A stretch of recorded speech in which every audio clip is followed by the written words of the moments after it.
welcome to the BA Sports Podcast, everyone. I am your host, Brady Auer, and today I'm excited to welcome a very special guest. He's a sports medicine physician out of Miami, Florida, specializing in knee, hip, and shoulder injuries. He's co-owner and CMO of the Fantasy Doctors. Dr. Jesse Morse, how are you doing today? Wonderful. How are we? I'm doing great. Excited to hear your insight on some of these injuries we've got going on in the NFL now that training camp has started. And can you give us a little background on how you got into sports medicine and regenerative medicine? Sure. So I started family medicine residency, and I knew I didn't want to do orthopedics. It just wasn't surgery wasn't my calling. I kind of like to sleep in. I didn't want to be at the hospital for 80, 100 hours a week. And so I realized I wanted to do something sports. I wanted to do something, orthopedic, but I didn't want to do traditional orthopedic medicine. So you have another option where you can go into family. Usually family is the most common. And then you can do a sports medicine fellowship and pretty much focus on sports. So by almost about the time I was about to graduate my family medicine residency in Nebraska at Omaha, I decided to start producing content for fantasy. Joined up with the Fantasy Doctors when they were still pretty young, and then eventually became a co-owner. And we've been producing content together since 2017. Each year is kind of getting bigger and bigger and bigger. And then after I finished fellowship, I did pretty much only sports medicine for the first couple of years. Now I do sports medicine and I run the integrative, we call it, part of it, which means like heavy metal, mold poisoning, all types of crazy stuff. But it's predominantly sports. That's usually what I do, spend most of my day on. And I didn't want to do the traditional, like, hey, get a cortisone injection and wait for surgery. I wanted to actually try to fix problems and prevent surgeries and address injuries using the highest quality products possible, whether from you or not from you. And that's basically what I do. So a lot of pros use what I use. I have several professional patients, and it helps to get an understanding of what you can do, what you can't do, what are the options, what are the timelines, that type of stuff. And we probably only hear 20 to 30% of the injuries that come across the table. Most of the guys don't complain about other injuries that they're dealing with.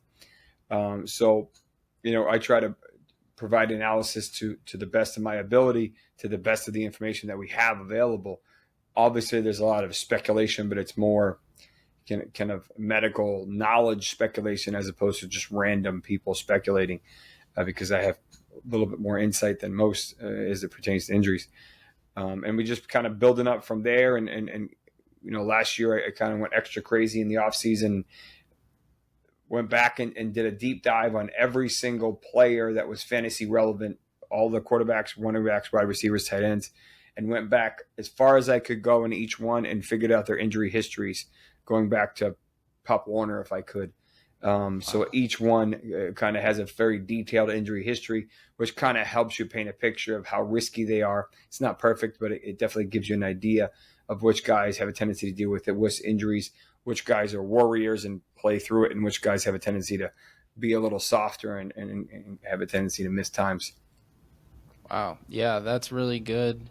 Good insight. I stumbled upon your Twitter account and loved the insight you were providing. And I saw recently on Twitter you posted a poll about the quarterback series on Netflix, and kind of going off that, I was wondering what your favorite sports movie of all time was. I think Rudy has to be up there. Mm-hmm. There's some classics. I'd have to think about it. There's some good Mine, baseball movies. I'd say mine is Remember the What Titans. about you? Remember the Titans? Oh, that's a classic. Yeah, there's some good ones. There's some really good ones. Oh yeah. Yeah, Rudy is up there. And also, so kind of going into today, we're going to cover injury prevention in the NFL and maybe even other sports, kind of how it can tie in NFL injuries to monitor going into your fantasy drafts, and then our top 3 players we want to avoid or draft, and maybe even some of our sleepers, breakouts, and busts for the season. So let's get into kind of injuries in sports. So it's kind of tough to prevent injuries in sports, especially pro sports. The pace they play in, it's such high speed, and it's old guys kind of going super fast compared to high schoolers not playing as fast as NFL players. And I know you're a huge Boston fan, being from Massachusetts. And Tom Brady, one of the goats of the league, probably the goat right now in everyone's mind. He developed this TB12 method with Alex Guerrero, kind of focusing on muscle pliability. And I was wondering if you see athletes focusing on muscle pliability to prevent injury, kind of a prehab instead of rehab thing. Do you see that at all in athletes now? Not as much as they probably should focus on it. Guerrero is known. I have a couple patients that have used him. He goes really deep into the tissue, like it's almost like a painful massage. But there's a method to the madness. There's a reason why he does that. Pliability is very important. If a tissue is static and cannot handle that load, it's probably going to break down. There's a reason why Brady hadn't missed time due to injury since 2008 when he tore his ACL, which is bananas, especially since he played until his almost mid 40s. And it's just more about the ability to absorb hits, be smart with the ball, and certain injuries are relatively unpreventable. But I see a lot of injuries in my practice that are early, and you can prevent the progression of these. You look at what we call a patellar tendon, which is the bottom part of the kneecap, and you can see the wear and tear on that injury clearly months, if not years, before it actually may bother you. If you Wow. wanted to be proactive, you could inject that. You could prevent that from getting worse, or even prevent it, really heal it altogether. You could do the same with the rest of the knee. The majority of the body is made up of ligaments and tendons that can only handle so much load. But over time, they start to get loose and weak, and they can't handle that new load. So eventually they tear, whether it's the ACL or the Achilles, or any of the small, ligaments that hold the meniscus in the knee, or, the wrist or the rotator cuff. So the problem is, if you can get ahead of those and tighten them up and improve them, there's a chance you might be able to prevent those injuries altogether. A lot of guys do this. McCaffrey, Frank Gore, a couple come to mind. They do this. You'll never know it. You'll never know what they do. I happen to know because I know people who've treated them, but they do a lot of stuff preventatively to keep them looking like they did. This is a vicious sport. The tissue in the body is not meant to do this. So you have to do everything you can to stay on the field as long as you can, especially the running backs, because they just take an absolute beating. And there's an accumulative effect. You start to see guys starting to become less effective as they reach that 2,000, 2,200, 2,500 touch mark from college to the NFL.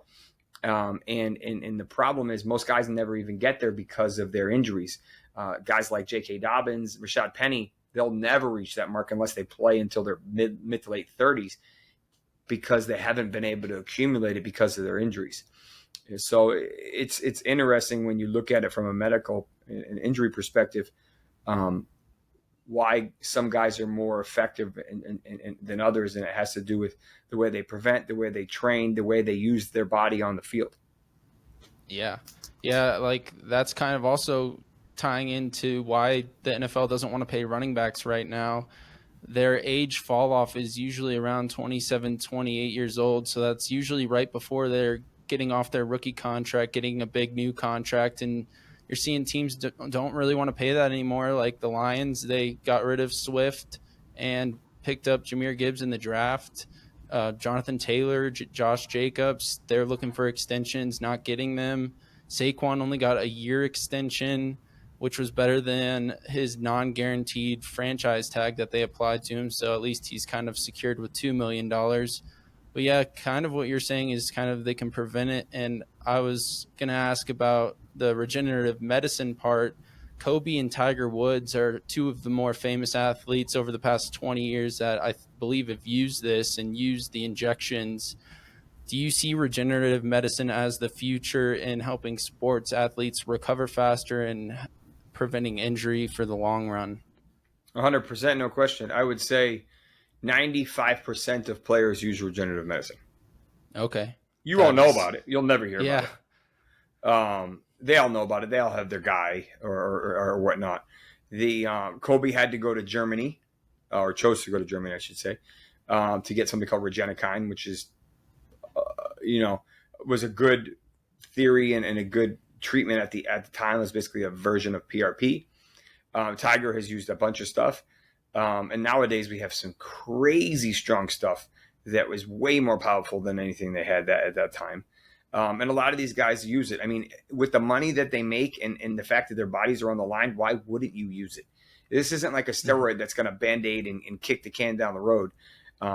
Ideally, you're going to want to optimize, heal tissue, and prevent surgery as much as you can. That's, in my opinion, that's the goal. So I'd rather be much more reactive than proactive. A lot of the guys they're used to being Superman, kind of like, so they naturally are always the freak until their body starts breaking down, usually in the 25-ish range.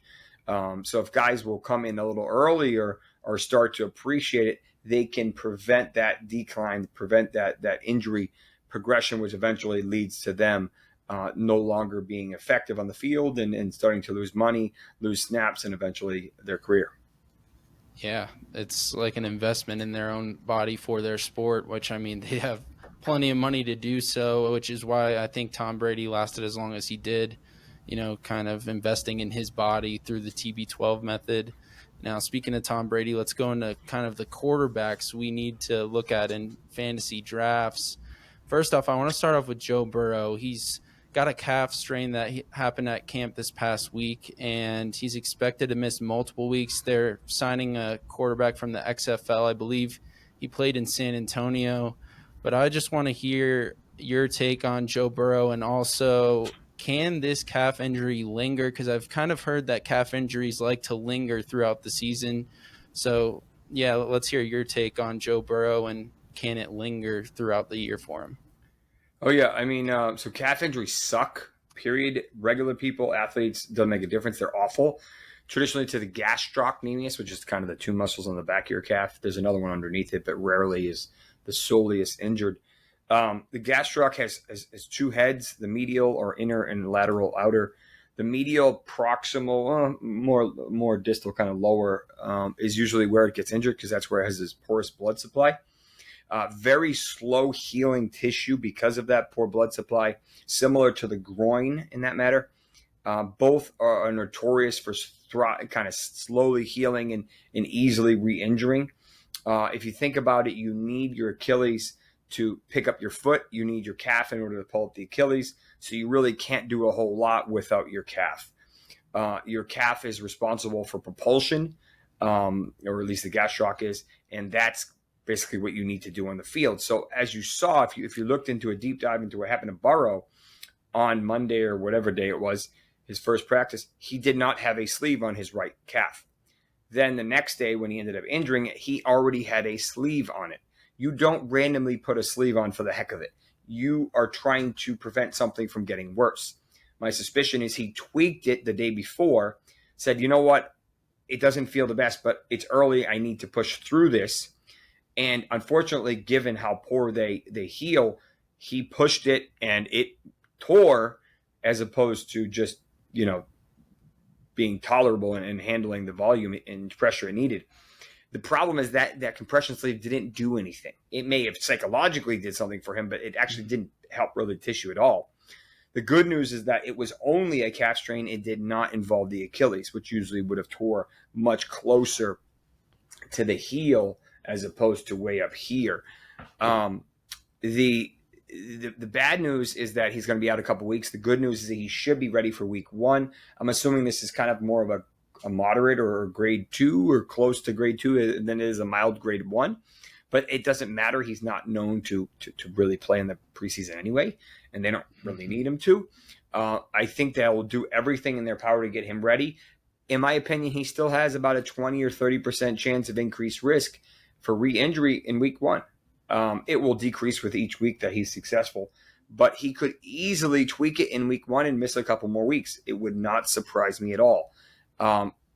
they're giving him plenty for almost 6 weeks to heal. So I'm not overly worried about it. But in that regard, yes, it is a little concerning, but I think the timing of it was good. If this was 2 weeks before the season, that would be awful. Okay, so since it's so far out right now, you really probably don't have it affecting his ADP at all.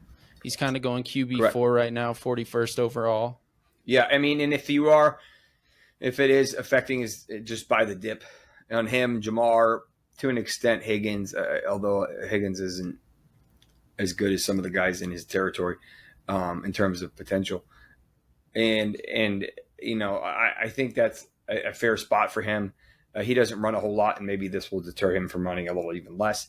But the offense is legit, and they have a ton of weapons. They're going to throw the ball a ton. So I'm not overly worried.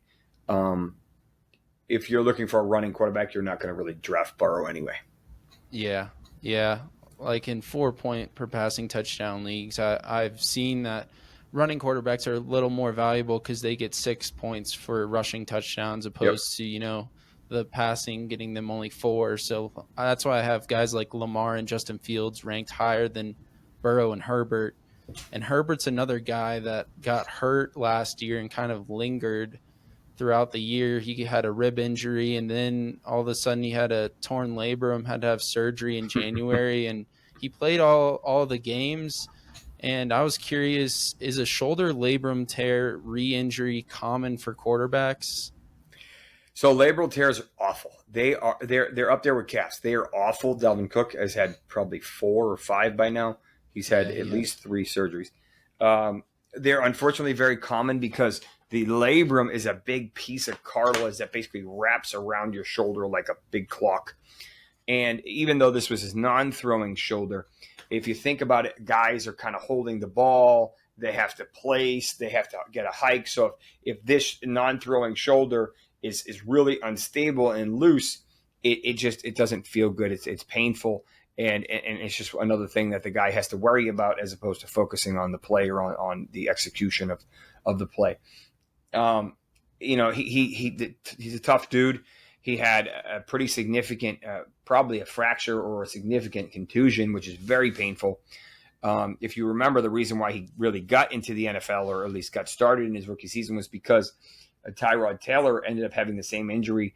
The doc who did it went a little bit too far past the rib and ended up puncturing the lung, which then caused him to miss time and Herbert to start. So a little bit ironic that is kind of what he dealt with this year. I don't know if he had a block like that or not, but nonetheless, he powered through admirably. His numbers appropriately took a dip, but I think that was more to do to the injuries to Keenan and Mike Williams than it really was to the rib injury, although I'm sure it played a bit of a role. He could be on a new planet this time next year with the addition of Kellen Moore, the addition of Quentin Johnston, and the fact that as long as Keenan, Mike, and Eckler can stay healthy, this offense is going to be legit. Yeah, that's exactly what I'm thinking. He's one of the QBs I really want to draft this year because I think he can go nuclear. He showed us he was quarterback 2, I believe, in 2 years ago. He was averaging like 22 fantasy points per game, and then this past year only 16. So he did take a significant dip in his production. But yeah, like you said, he did power through that injury.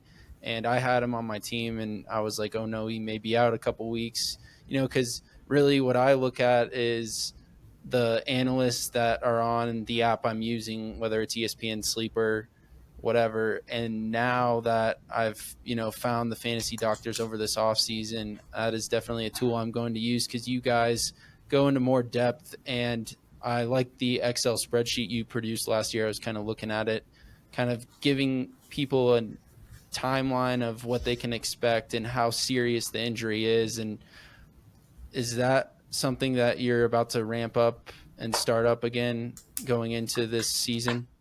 Yeah, no, I'm actually, I'll be doing it again. I'll probably start in about 2 weeks or so. There'll be 2 versions of it. There'll be the free version, which basically gives you the player's name and their injury. And then there'll be the advanced version, which is behind the paywall on the fantasydoctors.com. That one will be percentages of the likelihood to play each week starting on Monday or Tuesday, whatever day the injury pops up. And then it will gradually change as the league changes to give you a little bit of competitive advantage over someone who doesn't really know until it says active or inactive. So, that's kind of the approach I'm taking. There's so many moving parts throughout the season.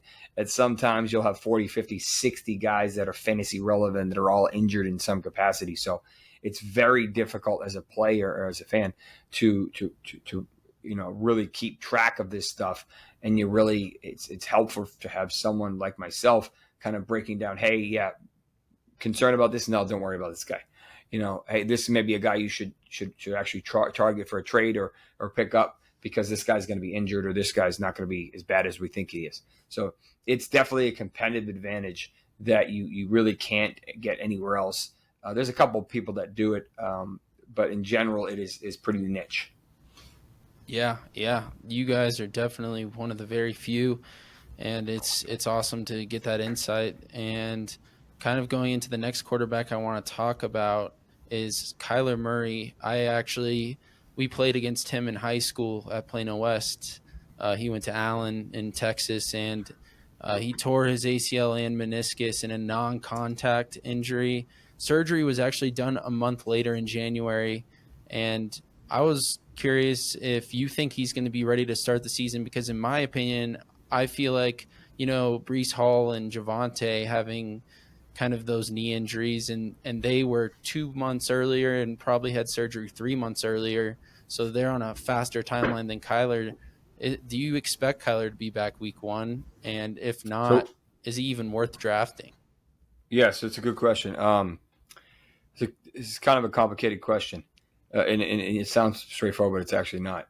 The reason why he waited a month was because he likely allowed an additional probably MCL sprain to heal, and then so they didn't have to do surgery on it. And then it was reported that he actually had his meniscus repaired, which is what just happened to Jalen Ramsey, as opposed to just trimmed. And that adds some timeline onto that. So that usually is about a 4 to 6 month recovery. But when you're doing it with an ACL, it's a little bit more risky. Then you add in the fact that he's just a genetic freak. If you know anything about him, he's a baseball phenom as well. So he has that going for him. I think this is Ian Rappaport actually gave us some really good insight yesterday, basically saying if it was up to him, in my opinion, if it was up to him, he'd be ready. He'd be good. But the team's not pushing him at all. And I do not think he's going to be ready for week one. He could be ready, and if it was up to him, he would be ready. But I don't think the team is going to let him be ready. So it gets very tricky here. The other thing you need to look at is, a lot of his weapons are gone, but I still think McBride and Hollywood and Connor to an extent are semi-decent. And the good thing about Kyler is he's been elite since he's came into the league. He's been a top 7 in adjusted points per game. But the problem with what he may be feeling is he's going to be reluctant to run as much. And because he's almost like 20% of his fantasy points are running. So that's a potential big dip. And he's tiny, right? Their offensive line is not good. There's going to be a lot of plays breaking down. He's not really going to be able to scramble as confidently as he used to because of said knee. So there's that you got to take into consideration. He doesn't have Hopkins to throw to. So, he's throwing to some relatively small guys besides Michael Wilson, who's a rookie. So,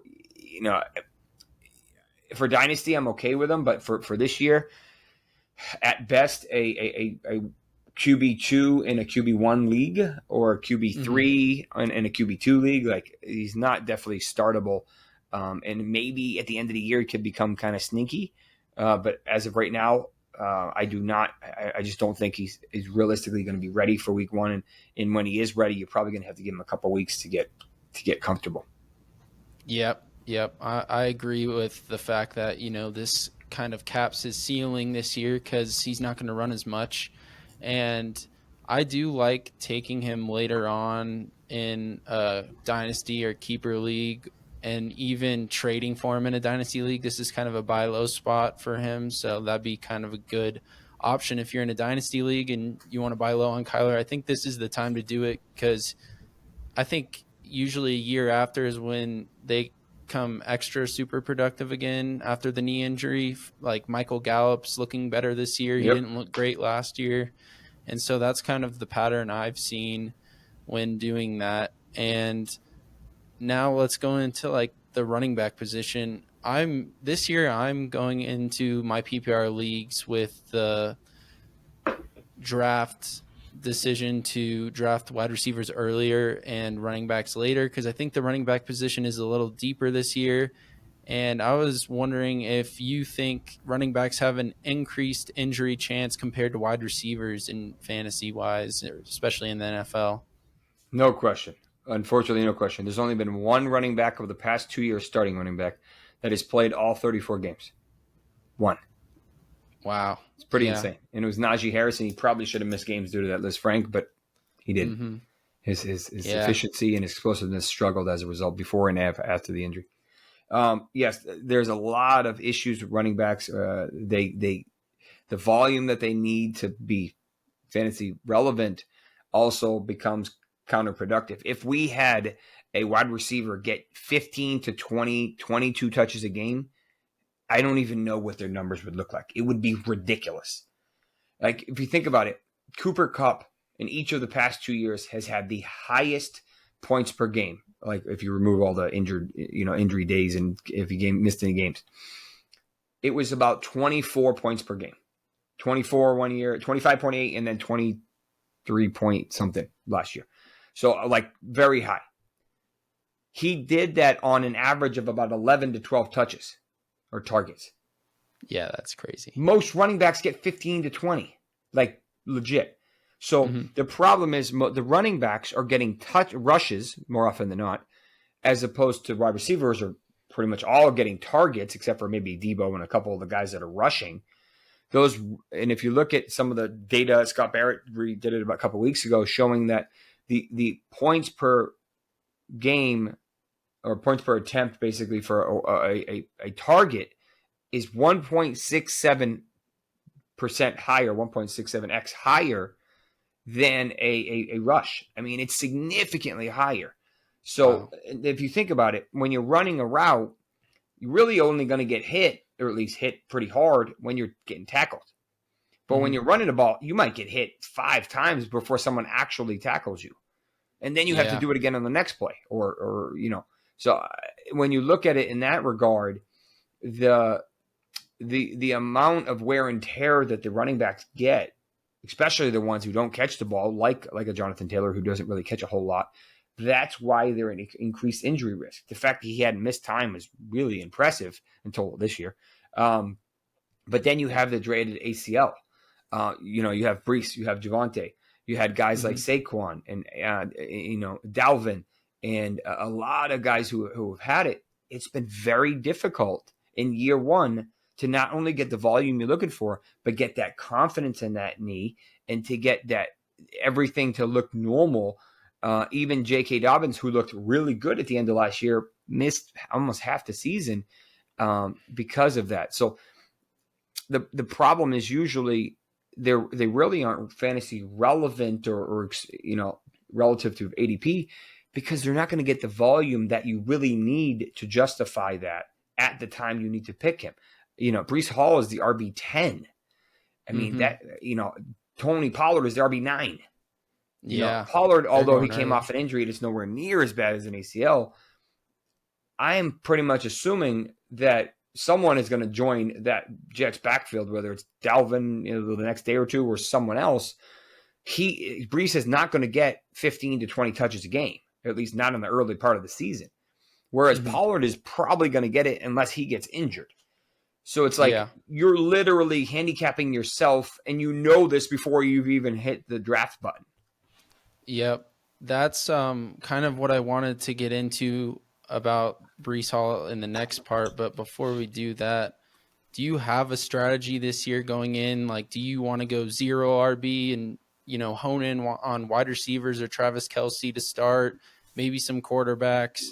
Or are you kind of a hero RB going for the big names and then maybe grab a receiver in the second round? I kind of want to hear your strategy. So, it really depends on the settings, the draft position, and how the board kind of plays out. It also depends on dynasty versus just redraft.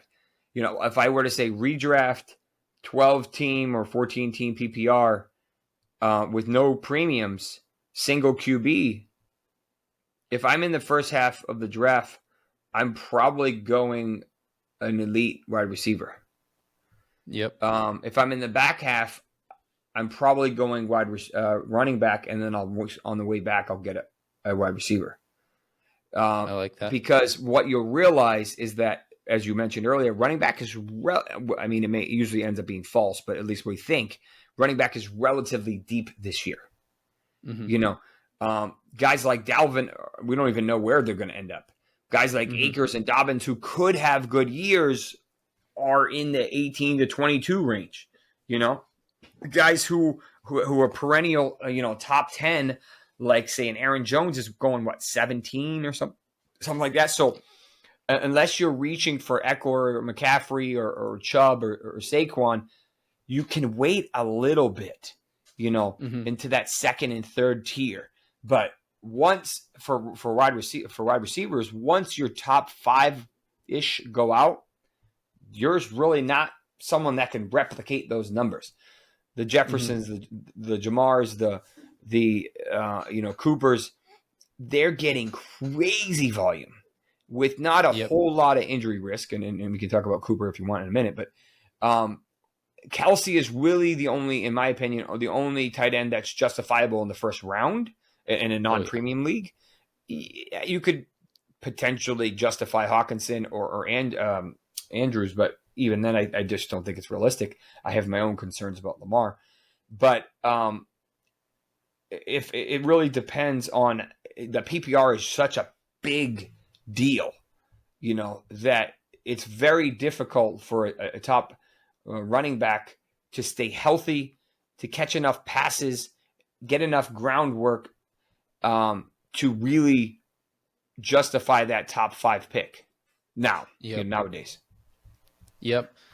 And going into Breece Hall, his injury looked worse than Pollard's, and they're going around the same position like you said. So would you rather have Tony Pollard than Breece Hall just because you think he's going to get more touches like you were saying? So yes, but here, if you were to give both players the same injury, I would rather have Breece. Okay. But we don't have that luxury. Yeah. Breece Hall had a decent ACL tear with probably a little bit of a meniscal tear. Pollard had a high ankle and a fibula fracture, which is this bone out here on the outside.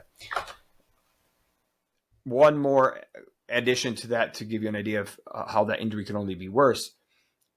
Add Tony Pollard's injury to what Michael Thomas had a couple years ago, which is the medial inside part of the ankle. That's what Rashad Penny had, okay, to give you an idea of what the injuries were. Pollard's injury wasn't bad. He had a high ankle, and then he just had a stupid fibula fracture. They're more annoying than concerning. Pollard also is expected to get crazy volume. They changed OC, so he's going to get likely a lot more rushing attempts. He's very good as a receiver. And I think realistically, he's going to get a lot more work than we will see Breece Hall get, because we've been seeing they're trying to get him someone else, But when you look at the data, Breece Hall was one of the best running backs last year, even though he only played in 4 games full force. He was he was the second most elusive. He had a top 5 breakaway. He had the second best YPPR for receiving. The data supports him being elite. I just don't think he's going to get enough volume to support that data again this year. That's my main issue with him. Okay. Yeah. Another guy that had a similar injury. It was a little different, but it was a knee injury. Is Javonte Williams. He had a torn ACL and LCL.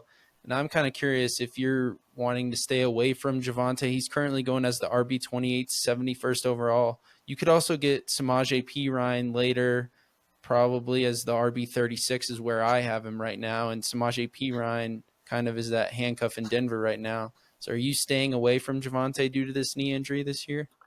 So Javonte is kind of an interesting situation. If you were to look at the isolated injuries themselves, his was pretty much worse. I'll say much worse than Breece's.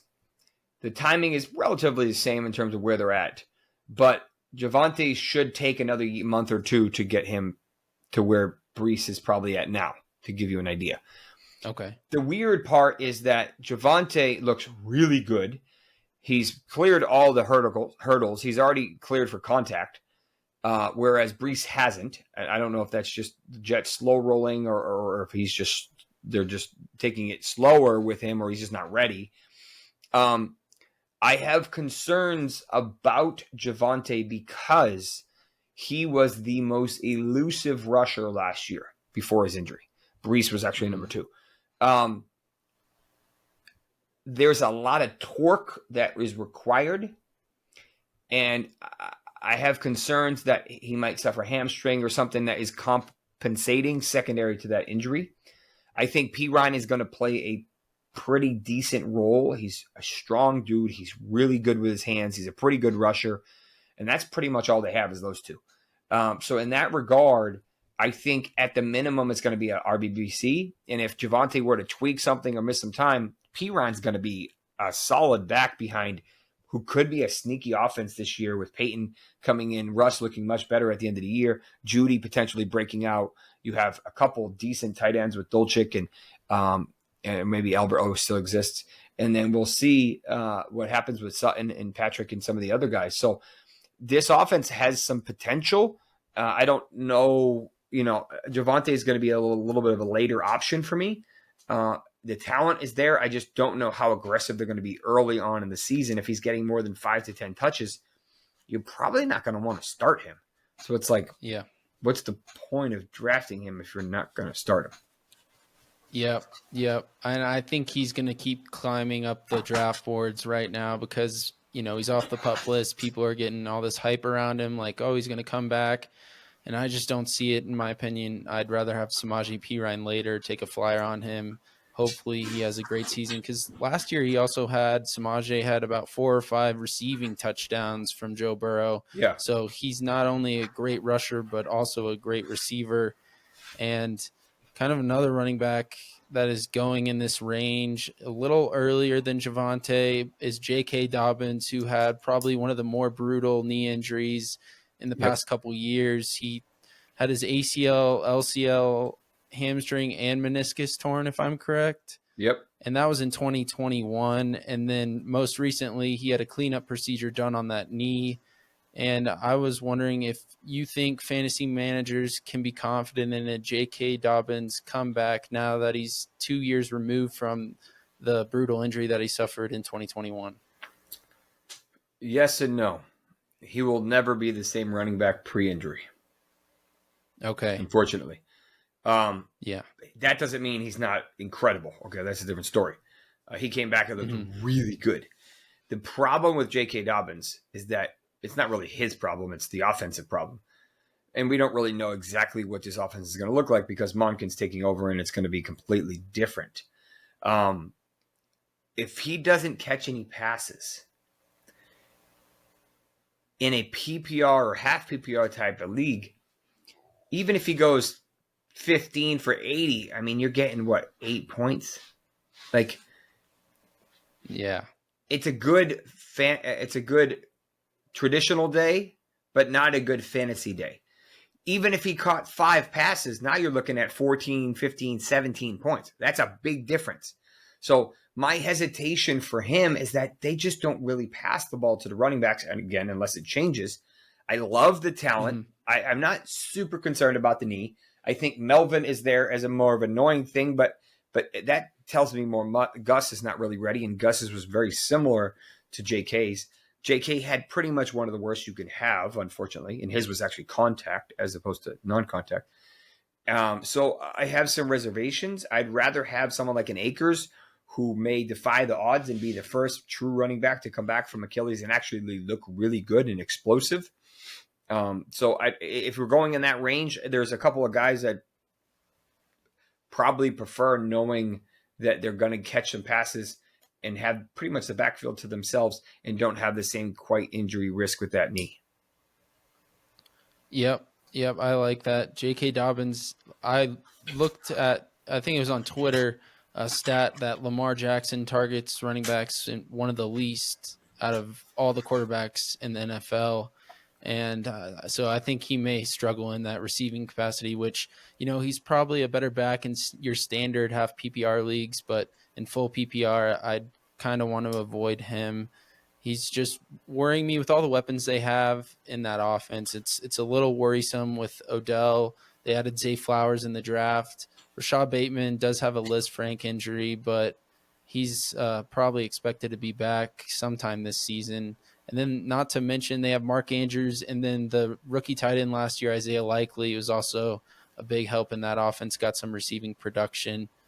But yeah, I'm not too high on JK. I'd rather probably have some other guys in this range. But now I kind of want to go on to the wide receivers and Garrett Wilson specifically, who more recently suffered an ankle sprain, and he landed on it in practice. They're saying it's a low ankle sprain compared to a high ankle sprain. He's day-to-day. I saw he was wearing a boot, currently going as wide receiver 10. And I was curious, why is a low ankle sprain better than a high ankle sprain? Great question. If you've ever stepped on someone's ankle or foot and rolled your ankle, you understand what a lateral or traditional ankle sprain is. Or on the other hand, a high ankle sprain is a completely different monster. Very difficult to do in regular life, much more common when you pretty much get your foot kind of smashed down. And what happens is the two bones here has thick ligament in between them. They get torn. That causes the joint line to not be able to handle the stress because the ligament's not strong enough to hold those two bones together. So when you try to pivot and rotate or cut, the joint can't handle it, and it's very painful. These usually take about 6-ish months to fully heal, truly heal, unless they need surgery, and then they heal much faster. But lateral ankle sprains are not overly concerning, much more annoying than concerning. Lateral out here, medial is a different monster. But the problem with these is they only develop scar tissue, so they're prone to re-injury. That's why a lot of the basketball players get them over and over again. This was, if you looked at the video, and I actually did a short video on it, you could see this clip. His foot was not vertical. He was literally like standing on his ankle. So his ankle was up like this, and his foot was rotated like this, which means he really stretched the lateral component. The thing I was worried about, and it sounds like he got lucky because they haven't commented on it, or they would have already, is the base of this foot, the fifth metatarsal, is where the Jones fracture is, if you've probably heard of that. That can happen when you roll on it. So that was my only concern. If he had a Jones, then he would have been out for a while. I do have a little bit of concerns about Garrett Wilson, given just the nature of how these happen. It doesn't take a whole lot for him to roll it again, miss some time. So I love his potential this season, but they need to address this. They need to eject this. They need to make sure this is 100% before he plays, because this is such a relatively high risk re-injury rate because they're so common that if he does this in week 4, he could miss 3-4 weeks if he re-injures it bad enough again. If this was a high ankle, it would be a huge red flag. So the good news is not a high ankle. I don't know if it's enough for me to fade him, but I probably wouldn't reach for him as a result, even though I would like to, but I would avoid it. Yeah, now that this injury happened, I've been kind of thinking the same thing. It's just you don't want to draft a guy knowing he's already hurt. You want a guy that can produce for you week 1 and throughout the season, which is kind of the next guy I want to go into who also had an ankle injury is Cooper Kupp. He had a ankle sprain grade 3, had to have surgery, I believe, on it. And I know he's one of your bounce back candidates this year. Are you taking him as a top 3 wide receiver? Yeah, I actually got lucky in the draft the other day, and he was dropped to the 10th spot. So I was like, this is a gift. Wow. I know if I would pick him over 1 overall, and that has to do with Stafford than it does have to do with Kupp. But yes, if you look at the data, there's no one that gets force-fed the ball more than him. It's bananas. It's literally bananas. They haven't added a whole lot of talent. Maybe Puka. That's about it. We'll see if Jefferson can step up, Van Jefferson. We'll see if Higbee will probably still be reliable.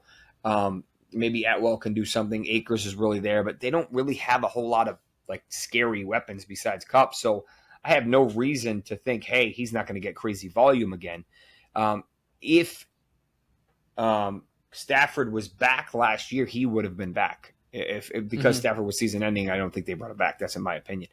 I'm not really worried about his high ankle after the surgery. He had the classic tight rope, which basically means that you put a rope kind of through this part, and it basically helps to tighten up that ankle. A bunch of guys have had it, and they bounce back really without much concerns. The guys who don't have surgery is usually the ones that's when they have trouble.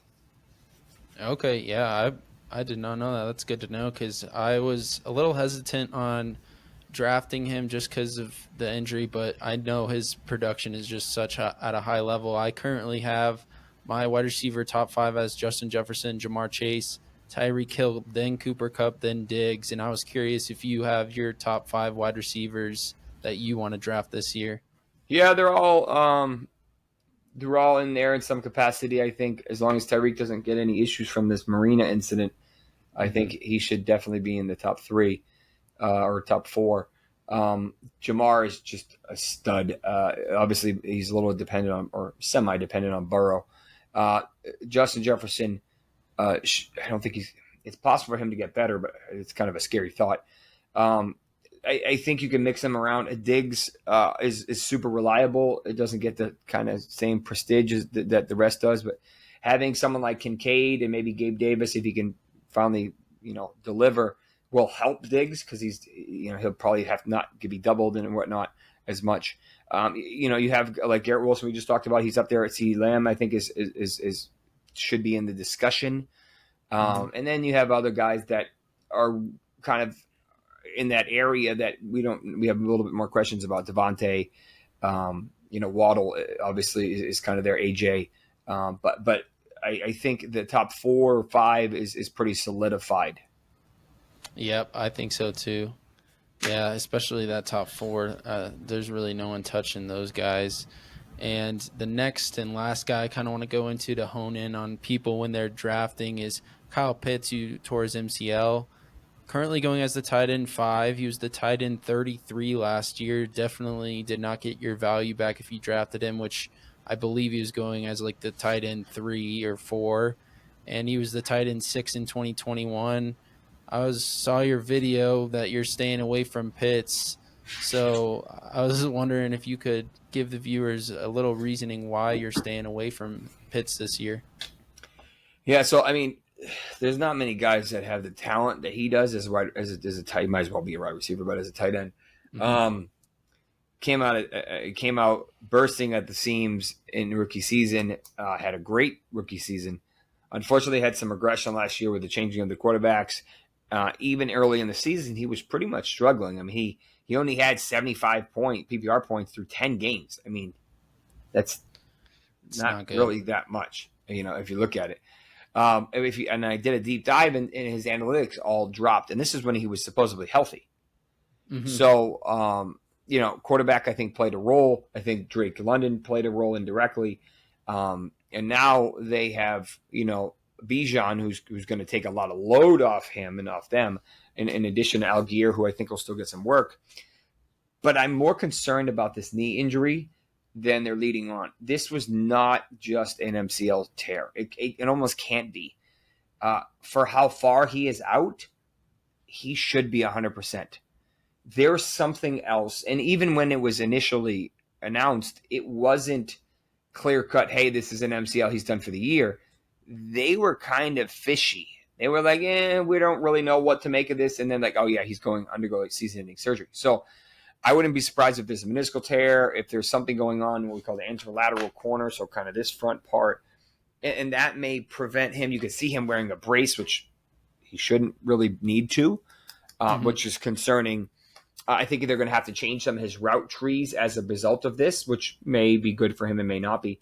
But I just think that for where you have to get him, I think there's other guys who have similar upside and less risk and should get more volume. And the volume for me with Atlanta is one of the biggest things.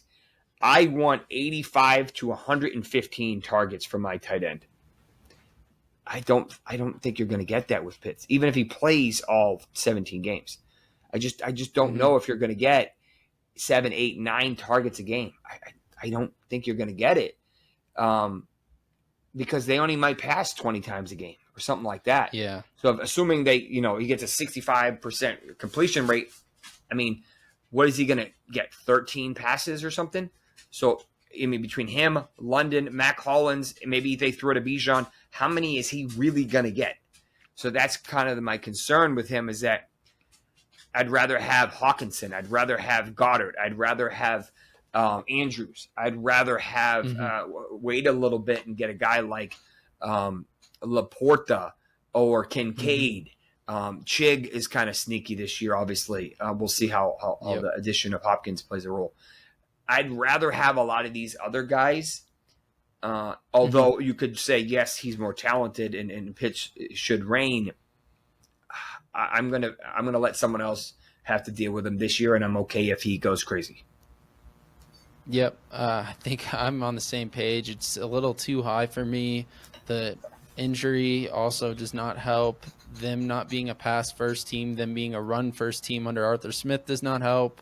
It's just a tough situation for him, even though he's like super talented, and it's just tough this year. But yeah, I can't draft him this year. I just think it's too high for him. I can get guys like Goddard, Freiermuth, even guys like Dulcich, I think, can be productive with Sean Payton in there now. You've seen tight ends be very productive under Sean Payton and Jimmy Graham and other guys. I love Muth this year. I forgot about him right there when I was talking about Muth's one of my favorites. I think he could finish top 5 this year.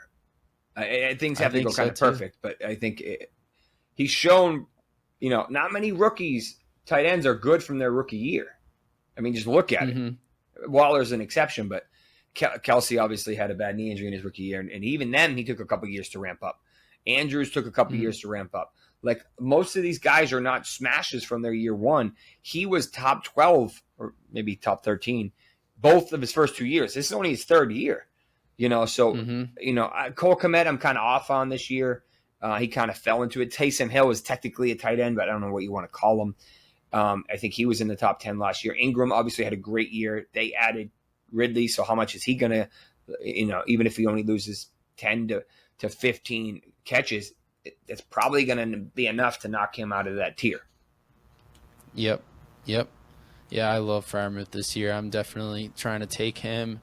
And now I kind of want to go into what is your bold take for this upcoming NFL season that you have? Mine is that I think Rachaad White's going to finish top 12 as a fantasy running back, since Baker Mayfield last year targeted running backs the most out of any QB at a rate of 29%. I think Justin Herbert was second on that list at around 26%. But yeah, what is a bold take you have for this upcoming NFL season? That's an interesting take. If you look at his rushing efficiency, he was awful. So he might need to make the catches and make it work. I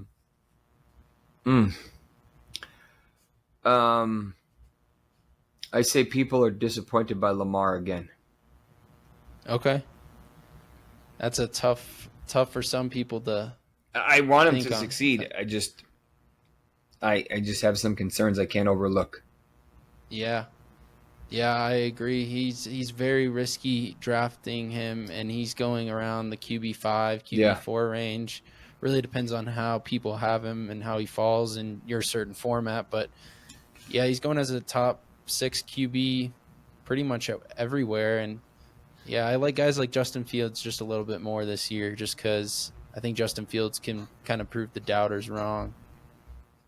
I mean, he's got a new toy. If Mooney can be a number 2, if Kmet can be helpful, we'll see how the running game can help. I think he's definitely going to scramble less. He's scrambling because he doesn't have a good first option. And that's going to hurt him in fantasy points, obviously, if he's throwing more. I mean, indirectly it'll help him, but he's not going to get the same bonuses that he would have gotten if he was running the ball. But I think Fields deserves to be up there. I think Dak is actually going to run more this year. I love Herbert, even though he doesn't run a whole lot. Daniel Jones, I think, is kind of a sneaky play still.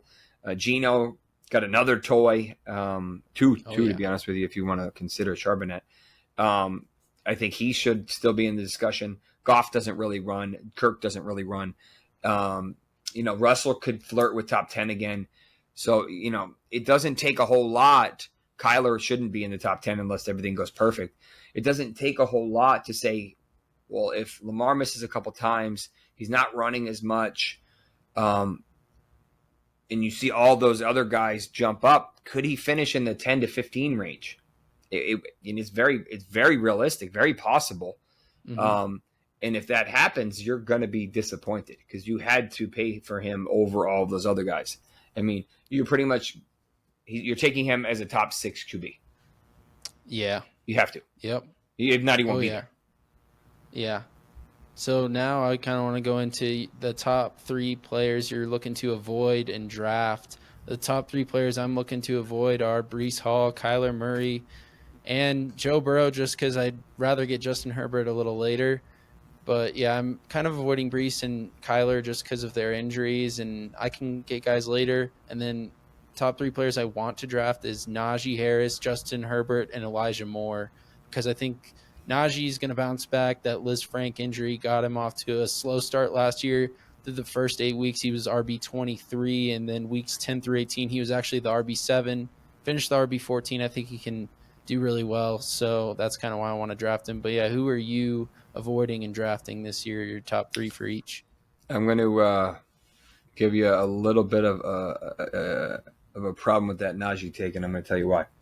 Okay. Look at the deep analysis for his second half of the year. He was actually worse when he was healthy from an explosive perspective than he was in the beginning of the year. Okay. He is a volume-dependent RB2. And if they look at Jalen and say, he's been pretty good, and they pull some Najee and give to Jalen, they might not. If they do, you're going to have problems. But the talent is there. We know that. But he is very, very volume-dependent. He is not efficient at all. But maybe Washington can help with rushing, and maybe that can help, and he sneaks in the end zone a little bit more. But we'll see. One of my biggest fades is Odell. I mean, at the ADP, it's not really a big fade, but he hasn't really been a beast since 2018, and that's a lifetime ago. Back-to-back ACLs. He's 30. I mean, maybe he plays most of the season. Could he be a beast? Yes. Does he have the pedigree? Yes. I think Zay Flowers is the guy to own. I think Bateman is a beast, but he can't stay healthy. We've seen that already 2 years in a row. Andrews is going to take a lot of, so I just don't think, OBJ is going to get your 5 or 10 catches a game that you need to make him be exciting and relevant. If he gets 3 or 4 catches for 80 yards and a touchdown, you're like, okay. I mean, yeah, that's a decent flex, but Wandale, I'm avoiding this year only because he's more of a gadget player. ACLs are tough for that type of player. He did have some flashes, but they got a lot of upside guys. I think another guy that I'm kind of avoiding. I would say if Breece Hall's ADP drops, I would like it, but I wouldn't say I'm completely avoiding him. I actually happen to get him in the Scott Fish Bowl, even though it was just kind of coincidental with the way things played out. Another guy, some guys that I'm avoiding. Najee, actually, I'm avoiding. Penny, even though he's really cheap, I have concerns about his injury history, which isn't completely surprising. Javonte is a little bit more of a surprise right now where he's at. I don't know if he's complete fade, but I would just rather have someone other than him. And then tight end, Cole Kmet, I think I'd rather. Oh, that's my list. Cole Kmet, there's other guys I'd rather have in the same range. And then one more, Zach Ertz is pretty straightforward because of the ACL. Oh, yeah. He's just, I think he's going to have a tough time coming back. He's probably going to start the season on the pup. Yeah, Trey McBride looks pretty good in that offense. So that's a sneaky tight end in deeper leagues I think you can target. But yeah, that is – I didn't know that about Najee's explosiveness. That's actually something to monitor. But yeah, during his rookie season, he got like all the touches, which is, like you were saying, volume, very volume dependent. But yeah, Jaylen Warren, if I'm drafting Najee, I'm probably going to take Jaylen Warren later just in case, because having that handcuff may come in to help out if he looks like the more explosive back in that offense, which at times last year he definitely did. And so now I kind of want to recap what we went over is, all of the NFL injuries, the injuries in sports in general, some of regenerative medicine. Thank you, doctor, for having that insight on that. And went into our players to avoid, players to draft.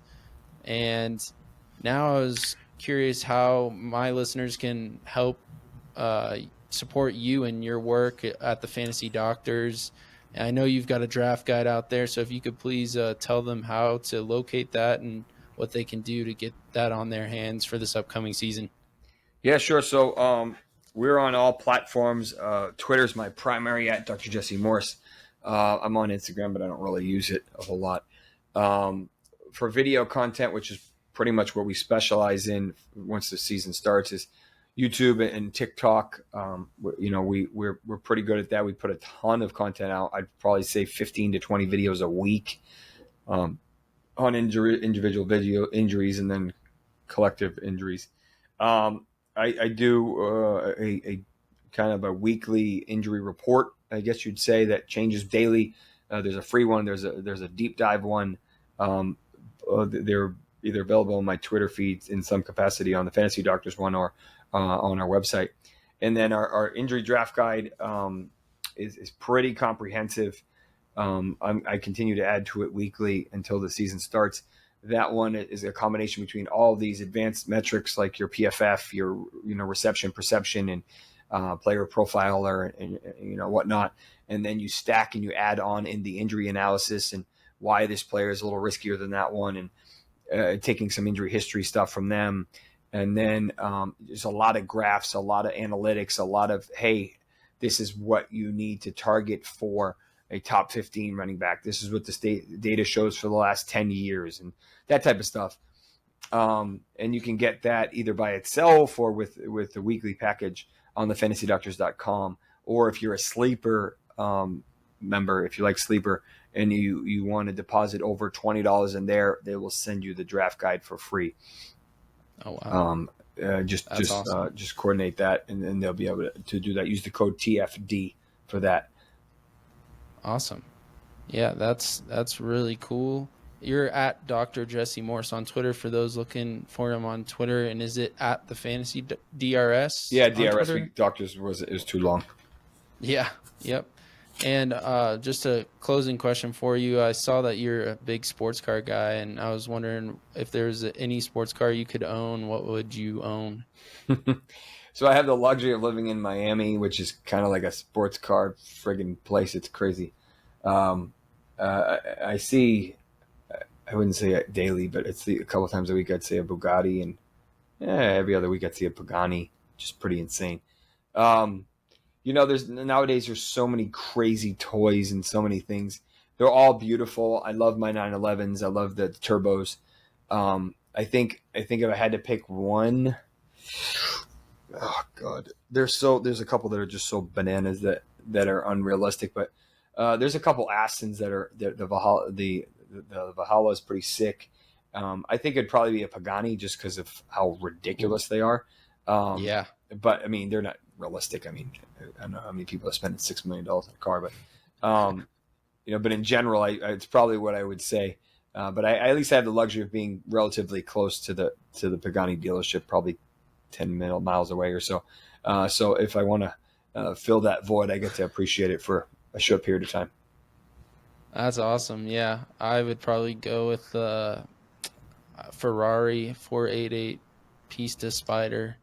Yep. I think that would be those super things cool. are a lot. Those are beautiful. I see those a lot. They That's usually have a awesome. stripe up the middle. That's how you can tell they're the Pista. Oh yeah. Yeah, there's a Ferrari dealership Yeah. about a mile up the street.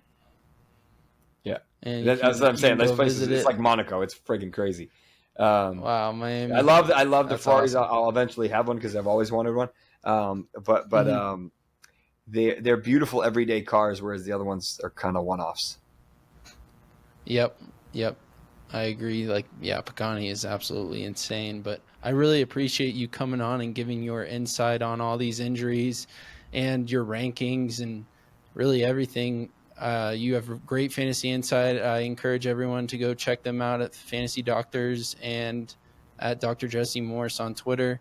So, yeah, I really appreciate your time today, and thank you for coming on. And everyone listening, I hope you have a great day. My pleasure. Thank you very much for having me.